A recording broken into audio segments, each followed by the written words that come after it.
আসসালামু আলাইকুম। আমন্ত্রণ জানাচ্ছি জাগো টিভিতে। আপনাদের সাথে আছি আমি মমতাজ শাহিন রুম্পা। শুরুতেই জানিয়ে দিব আপডেটগুলো। ইউক্রেনের পক্ষে দাঁড়িয়ে প্রেসিডেন্ট পুতিনের বিরুদ্ধে সরাসরি যুদ্ধে জড়িয়ে পড়ল নেতানিয়াহু। চলতি মাসে ৫১,০০০ সেনা হারিয়েছে ইউক্রেন। যুদ্ধ থেকে পালিয়েছে প্রায় ১ লাখ সেনা। এদিকে রুশ হামলায় বারবার কেঁপে উঠছে ইউক্রেন। এমন পরিস্থিতিতে দিশেহারা জেলেনস্কি। আফগানিস্তানের হাতে মার্কিন সমরাস্ত্র, শঙ্কায় পাকিস্তান। একতাই শক্তি, ট্রাম্পকে বুঝিয়ে দিল মধ্যপ্রাচ্যের ৪ মুসলিম দেশ। রাশিয়াকে রুখতে যুদ্ধ বিমান মোতায়েন করছে জাপান। ওয়াশিংটনে বিমান দুর্ঘটনা, ৬৭ জন নিহত, পটোম্যাক নদীতে ৪০ লাশ। যে কারণে নোবেল শান্তি পুরস্কারে মনোনয়ন পেলেন ইলন মাস্ক। দর্শক শুনছিলেন শিরোনাম, এবারে বিস্তারিত। প্রেসিডেন্ট পুতিনের বিরুদ্ধে সরাসরি যুদ্ধে জড়িয়ে পড়েছে নেতানিয়াহু। রাশিয়ার বিরুদ্ধে ব্যবহারের জন্য ইউক্রেনের কাছে প্যাট্রিয়ট ক্ষেপণাস্ত্র প্রতিরক্ষা ব্যবস্থার জন্য ৯০টি ইন্টারসেপ্টর পাঠিয়েছে ইসরায়েল। কয়েকটি সূত্রের বরাত দিয়ে মার্কিন গণমাধ্যম এক্সিয়াস এ খবর দিয়েছে। এক্সিয়াস বলেছে, পোল্যান্ডের মাধ্যমে এসব ইন্টারসেপ্টর ইউক্রেনে পাঠানো হবে। সম্প্রতি রাশিয়া ইসরায়েল সরাসরি সংঘাতে জড়িয়ে পড়ছে বলে দাবি করেছেন বিশ্লেষকরা। ২০২৪ সালের এপ্রিল মাসে ইসরায়েলি বাহিনী আমেরিকার সরবরাহ করা প্যাট্রিয়ট বাদ দেওয়ার পর কিয়েভ সেই সব ক্ষেপণাস্ত্রগুলো চেয়েছিল। মস্কো সে সময় পশ্চিম জেরুজালেমকে সম্ভাব্য পরিণতি সম্পর্কে হুঁশিয়ার করেছিল এবং ক্ষেপণাস্ত্র সরবরাহের কাজটি তখন কোনোভাবেই কার্যকর হয়নি বলে মনে হয়েছিল। তবে সাম্প্রতিক দিনগুলোতে মার্কিন বিমান বাহিনীর বেশ কয়েকটি C-17 পরিবহন বিমান দক্ষিণ ইসরায়েলের একটি বিমান ঘাঁটি থেকে পোল্যান্ডের ব্রেজেজত শহরে ক্ষেপণাস্ত্র পরিবহন করেছে। ইউক্রেনকে অস্ত্র এবং সামরিক সরঞ্জাম সরবরাহের জন্য পোল্যান্ড ন্যাটোর লজিস্টিক হাব হিসেবে ব্যবহৃত হয়। নাম প্রকাশে অনিচ্ছুক এক ইসরায়েলি কর্মকর্তার বরাত দিয়ে এক্সিয়াস বলেছে, পশ্চিম জেরুজালেমের মস্কোকে এই পদক্ষেপের কথা জানিয়েছে এবং বলেছে যে তারা ইউক্রেনে অস্ত্র সরবরাহের পরিবর্তে কেবলমাত্র প্যাট্রিয়ট সিমেল সিস্টেমটি আমেরিকাকে ফিরিয়ে দিচ্ছে। এই কর্মকর্তা দাবি করেন, এই ২ বছর আগে ইসরায়েলের জরুরি স্টোরেজ থেকে ইউক্রেনে মার্কিন আর্টিলারি শেল স্থানান্তরের মতোই ছিল। পেন্টাগন এবং ইউরোপে মার্কিন কমান্ড উভয় এক্সিয়াসকে এই প্রতিবেদনের বিষয়ে কোনো মন্তব্য করতে অস্বীকৃতি জানিয়েছে।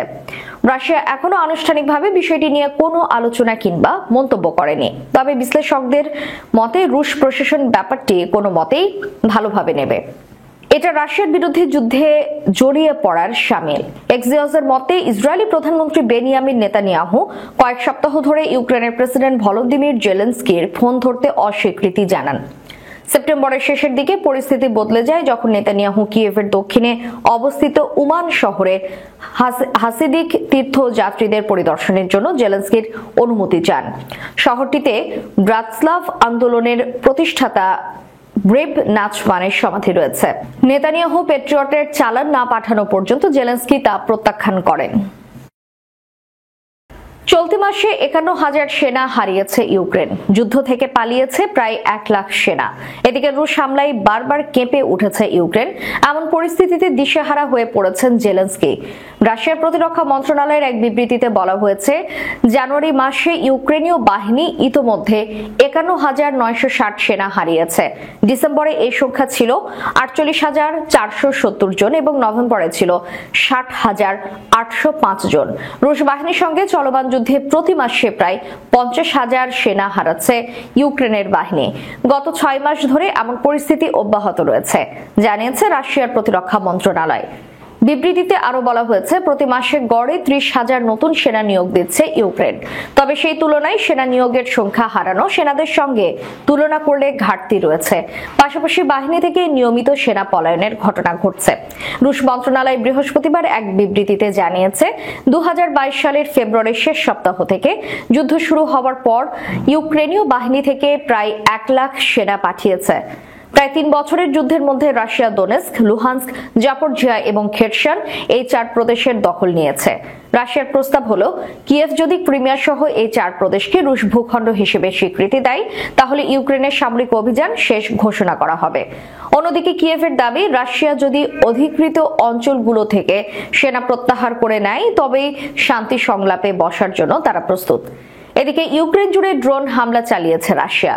এসব হামলায় 4 জন নিহত এবং 9 জন আহত হয়েছেন। মার্কিন সহায়তা না পেয়ে দিশেহারা হয়ে পড়েছেন ইউক্রেনের প্রেসিডেন্ট ভলোদিমির জেলেনস্কি। পাল্টাপাল্টি হামলায় বাড়ছে রাশিয়া ইউক্রেন উত্তেজনা। ইউক্রেনের উত্তর পূর্বাঞ্চলীয় শহর সুমিতে 81টি ড্রোন হামলা চালিয়েছে রাশিয়া। এতে কয়েকজন নিহত হয়েছেন, শিশু সহ আহত হয়েছেন আরো বেশ কয়েকজন। বৃহস্পতিবার দেশটির প্রেসিডেন্ট ভলোদিমির জেলেনস্কি দাবি করেন সুমিতে ইরানি শাহেদ ড্রোন দিয়ে আক্রমণ করা হয়েছে। ক্ষতিগ্রস্ত হয়েছে আবাসিক ভবন, ব্যবসা প্রতিষ্ঠান এবং 20টিরও বেশি গাড়ি। ইউক্রেনীয় সামরিক বাহিনী 37টি রুশ ড্রোন গুলি করে ভূপাতিতের দাবি করেছে।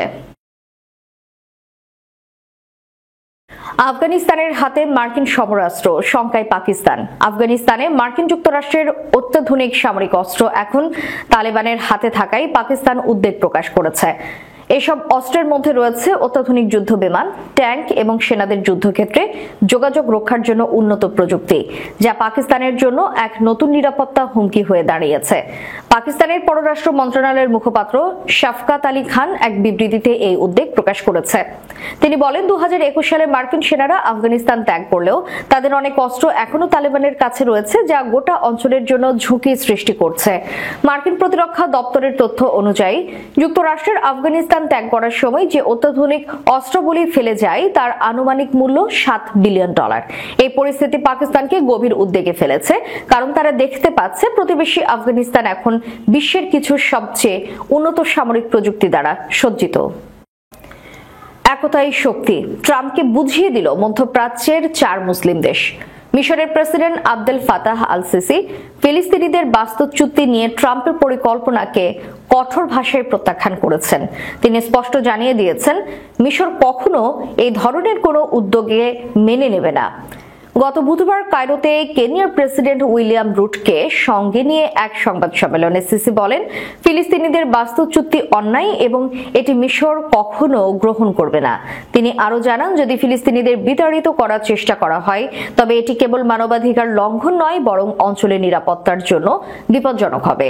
মিশরের এই প্রতিক্রিয়া তখনই আসে যখন গত শনিবার মার্কিন প্রেসিডেন্ট ডোনাল্ড ট্রাম্প মধ্যপ্রাচ্যের দেশগুলোকে ফিলিস্তিনিদের বেশি করে আশ্রয় দেওয়ার প্রস্তাব দেন।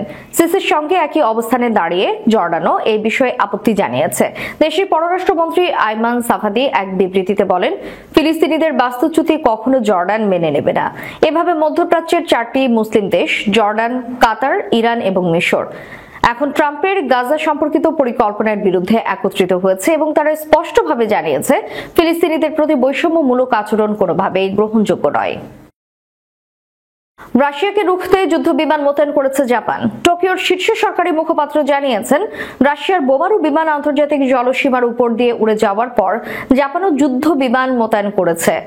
ইয়োশিমাসা হায়াশি সাংবাদিক বলেন আমরা নিশ্চিত করেছি যে রাশিয়ান সামরিক বোমারু বিমান এবং যুদ্ধ বিমান গতকাল ওখোটাক্স সাগর এবং জাপান সাগরের গভীর সমুদ্রের উপর দিয়ে উড়েছে এবং আমরা এয়ার সেলফ ডিফেন্স ফোর্সের যুদ্ধ বিমান মোতায়েন করেছি। তিনি বলেন এই উড়ানের উদ্দেশ্য কি ছিল তা স্পষ্টভাবে বলা কঠিন, তবে রাশিয়ার সামরিক বাহিনী জাপানের আশপাশের এলাকায় ক্রমাগত সক্রিয় রয়েছে।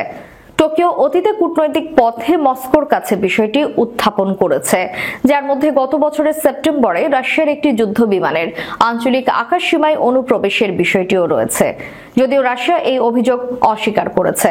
হায়াশি বলেন আমরা নিবিড়ভাবে পর্যবেক্ষণ চালিয়ে যাব এবং আকাশসীমা অনুপ্রবেশের বিরুদ্ধে টহল এবং প্রতিক্রিয়া জানাতে যথাসাধ্য চেষ্টা করব। রাশিয়ার প্রতিরক্ষা মন্ত্রণালয় বৃহস্পতিবার টেলিগ্রামে জানিয়েছে জাপান সাগর এবং ওখোটক্স সাগরে 2টি দূরপাল্লার বোমারু বিমান আন্তর্জাতিক জলসীমার উপর দিয়ে উড়েছে। রাশিয়ার মন্ত্রণালয় একটি ভিডিও প্রকাশ করেছে যেখানে দেখা যাচ্ছে যে 2টি টুপোলেভ 95 বিমান 8 ঘন্টারও বেশি সময় ধরে নিয়মিত ফ্লাইট পরিচালনা করছে। রাশিয়ার দাবি রাশিয়ান এরোস্পেস ফোর্সের বিমানের সমস্ত ফ্লাইট আকাশসীমা ব্যবহারের আন্তর্জাতিক নিয়ম মেনে পরিচালিত হবে। যুক্তরাষ্ট্রের ওয়াশিংটনে একটি সামরিক হেলিকপ্টার এবং যাত্রীবাহী উড়োজাহাজের সংঘর্ষে 67 জন নিহত হয়েছেন। ডিস্ট্রিক্ট অফ কলম্বিয়া ফায়ার এবং ইমার্জেন্সি মেডিকেল সার্ভিসেসের প্রধান জন ড্যানেলি জানিয়েছেন, উদ্ধার কর্মীরা এখনো পর্যন্ত 40টি মরদেহ উদ্ধার করতে সক্ষম হয়েছে। তবে পটোম্যাক নদীর বরফ শীতল পানি এবং বৈরী আবহাওয়ার কারণে উদ্ধার কাজ ধীর গতিতে চলছে। ফায়ার ডিপার্টমেন্ট এক্সে প্রকাশিত এক পোস্টে জানানো হয়েছে, তদন্ত ও উদ্ধার কার্যক্রম চলছে এবং ডুবুরিরা প্রবেশযোগ্য সব এলাকায় তল্লাশি চালাচ্ছে। মরদেহের পাশাপাশি বিমানটির ধ্বংসাবশেষও উদ্ধার করা হচ্ছে। তবে তীব্র শীতল পানি এবং পুরো কাদার কারণে উদ্ধারকারীরা অসুবিধার সম্মুখীন হচ্ছেন। নিউ ইয়র্ক ভিত্তিক উদ্ধার প্রশিক্ষণ সংস্থার প্রতিষ্ঠাতা বুচ হেনরিক বলেন, বিমানটি মাত্র কয়েক ফুট গভীর পানিতে রয়েছে, কিন্তু প্রতিকূল পরিবেশ উদ্ধার অভিযানকে অত্যন্ত জটিল করে তুলছে। তিনি আরো জানান, বিমানের সিট বেল্ট সাধারণ গাড়ির সিট বেল্টের মতো নয়, ফলে অনেক মরদেহ নিজেদের আসনে থাকতে পারে না। এদিকে নদীতে জ্বালানি এবং ধ্বংসাবশেষ ছড়িয়ে পড়ার কারণে দূষণের ঝুঁকি রয়েছে বলে সতর্কতা প্রকাশ করেছেন হেনরিক। ঘটনাটি ঘটে স্থানীয় সময় বুধবার রাত 9টার দিকে। যখন আমেরিকার এয়ারলাইন্সের একটি উড়োজাহাজ রিগান ওয়াশিংটন ন্যাশনাল এয়ারপোর্টের রানওয়ে 33 এ অবতরণ করছিল। সংঘর্ষের পর দুটি উড়োজাহাজই পটোম্যাক নদীতে বিধ্বস্ত হয়। মার্কিন সংবাদ মাধ্যম সিবিএস নিউজ জানায়, উড়োজাহাজটিতে 60 জন যাত্রী এবং 4 জন ক্রু ছিলেন, মোট 64 জন। উড়োজাহাজটি ক্যানসাসের উইচিটা থেকে ওয়াশিংটনে যাচ্ছিল। অন্যদিকে হেলিকপ্টারে ছিলেন 3 সেনা। এই দুর্ঘটনাটি গত 20 বছরের মধ্যে সবচেয়ে ভয়াবহ মার্কিন বিমান দুর্ঘটনা হিসেবে চিহ্নিত করা হয়েছে।